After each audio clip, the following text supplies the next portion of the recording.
Hola oyentes de Radio Sefarad, nos encontramos con un colaborador de Radio Sefarad en una sección que ustedes conocerán al este de nuestra historia. Estamos hablando de Mati Spike, es un uruguayo israelí, pero en esta ocasión queríamos hablar con él no solamente como uno más en el panorama de los israelíes que están viviendo esta situación, sino que tú, Mati, vives en Bat Yam, que ha sido una de las ciudades que ha sido atacada y que ha producido daños, incluso muertes, ¿no?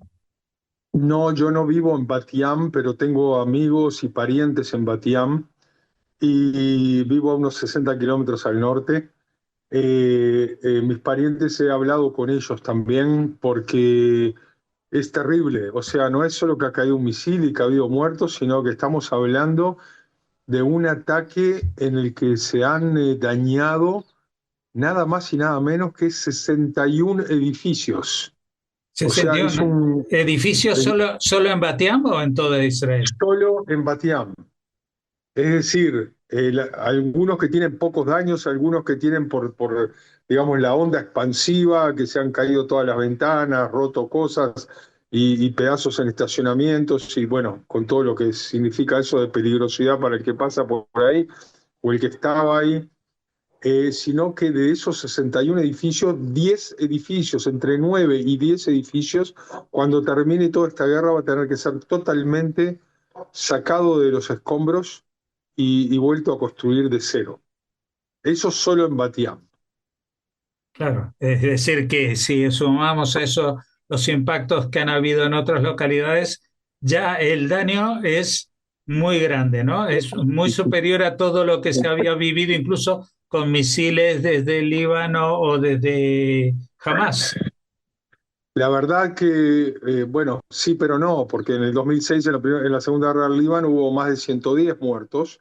Todavía no hemos llegado a eso en el total. También muchos edificios destruidos y muertos. Pero el potencial de peligrosidad de Irán es 100 veces mayor que lo que teníamos en las guerras con el Líbano, ni que hablar. Y además te voy a contar que también hace 2 días se publicó caída de 2 misiles dentro del famoso Instituto Weizmann en Rehovot. Ujú. Y dentro de ese instituto cayeron 2 misiles que destruyeron edificios que estaban por ser terminados para agregar a la cantidad de edificios que tienen ahí adentro, de investigaciones científicas, para las cuestiones de computación, para las cuestiones de medicamentos contra el cáncer. Todo eso ha quedado bastante destrozado y la ola expansiva ha hecho que la gente que vivía ahí, los profesores y sus familias, muchos de ellos volaron todas las ventanas, las puertas, las entradas de los edificios, entre ellos mi hija mayor, Ajá. Bueno, con 2 nietos, en el que estaban ahí, por supuesto, durmiendo porque sabían lo que se venía en los refugios, y por eso, por suerte, gracias a Dios, no les pasó nada, pero la casa quedó en muy mala manera. Ahí hay una gran solidaridad, hay un grupo muy bueno de trabajo. Enseguida vinieron entre los mismos vecinos, ayudaron a limpiar la increíble cantidad de vidrios destrozados, de madera sacadas del lugar, puertas abiertas por la ola de expansión. Y bueno, ahora está viviendo entre que duerme en el refugio y que durante el día está con vecinos, porque no se quiere mover del lugar. Los hijos están acostumbrados, tienen amigos, por eso no vinieron para mi casa, pero digamos que la situación, por supuesto, es un caso personal, pero la situación de cientos y de miles de personas es precaria hoy en día, siendo refugiados en su propia tierra, ya que se tienen que ir, como ya te digo, 61 edificios solamente en Bat Yam. En Petah Tikva hay también edificios enteros.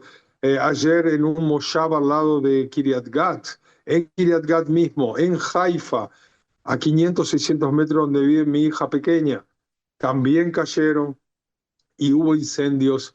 Es una gran frustración el hecho de saber de que Israel tiene un gigantesco arsenal, tiene un ejército de primera categoría que va a hacer lo que tiene que hacer en Irán, y por otro lado, la retaguardia con todas las capas de defensa, que son 5 capas diferentes de defensa, y a pesar de todo se llega a un 95% de aciertos y de poder neutralizar, pero el 5% que entra hace todo ese daño en materiales y en vidas que ya no van a volver, lamentablemente. Claro, porque siempre se cuentan o se computan los muertos, que desgraciadamente eso ya no hay vuelta atrás, que en este caso, como tú decías, todavía no ha llegado a las cantidades de otras épocas como en el 2006, pero que si sumamos a los muertos, los heridos y también los desplazados por las destrucciones de sus viviendas, pues se está convirtiendo esto en un desastre, ¿no? Me comentaba hace unos minutos, entrevisté a la portavoz de la Embajada de Israel aquí en España y me hablaba de la cantidad de gente que es como en la pandemia, que no pueden ir a trabajar, es decir, que hay abiertos determinados comercios como son los de abastecimiento de alimentos, farmacias y centros sanitarios, pero que no se puede ir a pedir que te atiendan, que te duele la tripa, ¿no? Es decir, Sí, sí, sí, sí. Solo cosas básicas. Yo he estado hoy en el supermercado está abierto, pero los negocios alrededor están cerrados, y así está todo el país. ¿y qué es lo que se vislumbra? Porque aquí hay, evidentemente, también lo hablábamos en otras entrevistas y con otra gente, de que a pesar de las voces discordantes que han estado en Israel, no solamente en los últimos meses, sino ya llevamos años de enfrentamientos, la reforma judicial, los ultraortodoxos y el ejército, etcétera, etcétera. Y después con la liberación de los rehenes, las distintas formas de acabar esta guerra, ahora parece que hay un momento de unidad nacional, ¿no? Es decir, primero frente al dolor y segundo porque el tema de Irán estaba ahí pendiente hace 20 o 30 años.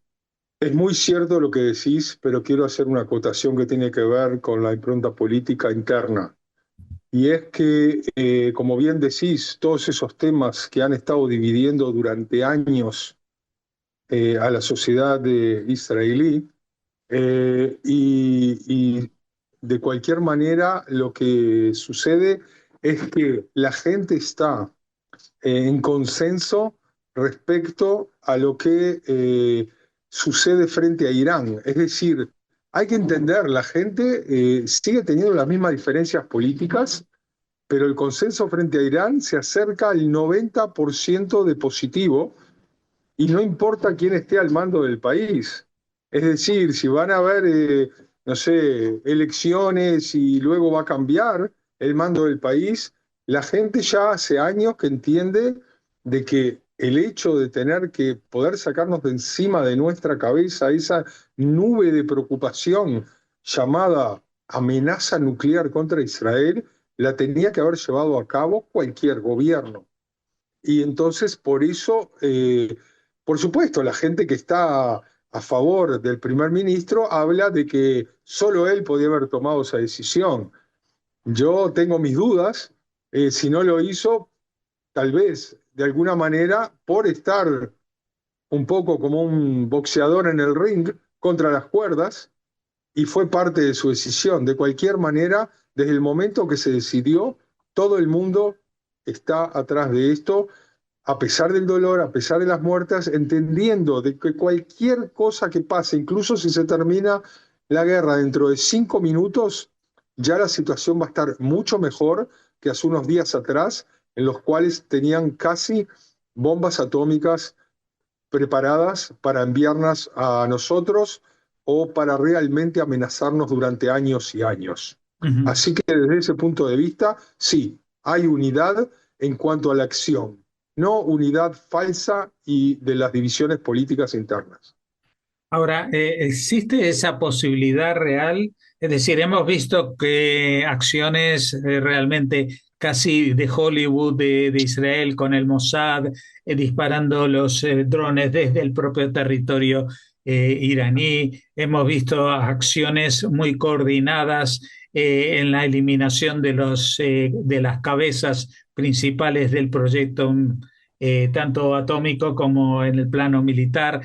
Hemos visto muchas cosas muy positivas, pero la pregunta es, ¿se acabará? ¿Hay una posibilidad de acabar real con todo el proyecto nuclear iraní? Es decir, hemos visto que se bombardeó Natanz, que era uno de los centros más importantes o el más importante, pero también los expertos dicen que los laboratorios donde se enriquece el uranio están a 90 metros por debajo y que ahí no llegó la onda expansiva. ¿Existe esa posibilidad real de acabar con el Entonces peligro? la respuesta, como todo y como se dice en el ejército en Israel, se divide en tres.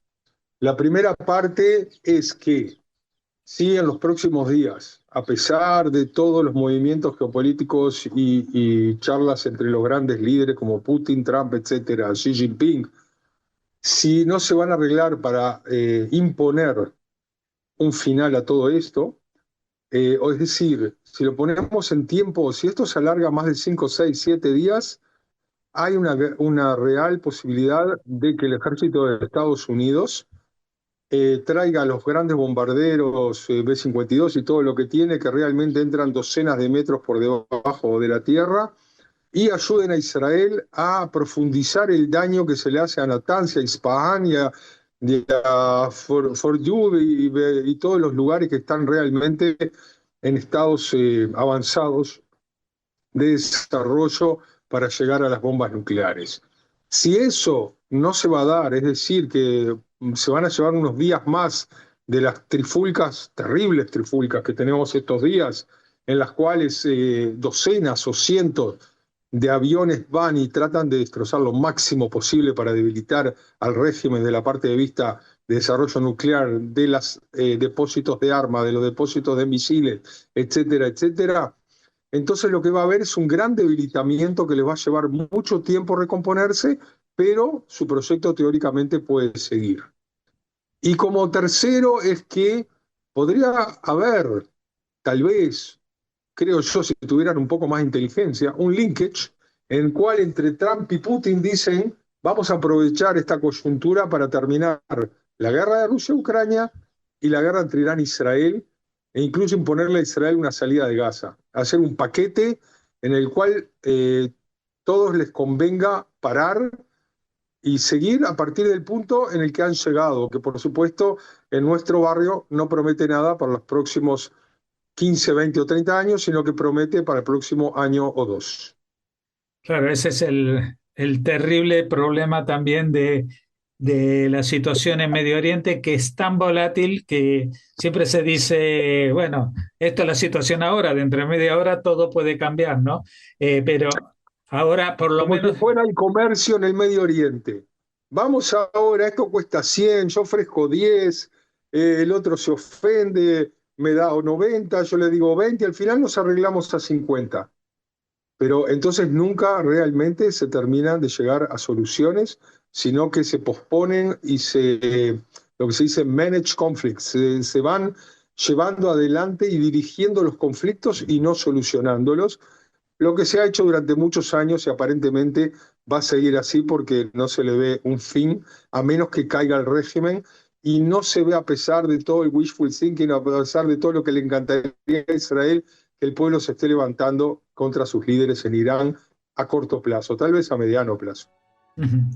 bueno, esperemos que algo del wishful thinking sí se haga realidad, por lo menos algunas de las opciones que ha señalado, que no converjan en lo que ya los más agoreros están diciendo, esto es la Tercera Guerra Mundial. Bueno, pero No, pero quiero sí agregar algo que es muy importante, y creo que un poco traté de decírtelo antes. Si la guerra se termina dentro de 5 minutos, nuestra situación es muchísimo mejor que antes. y nos están llamando a los refugios, querido Jorge. Así que te voy a dejar, pues muchas gracias por habernos atendido, cuídate A mucho. pesar de que tenemos unos minutos, pero bueno, hay que ir al refugio, me voy a llevar la Coca-Cola cero y sigamos adelante.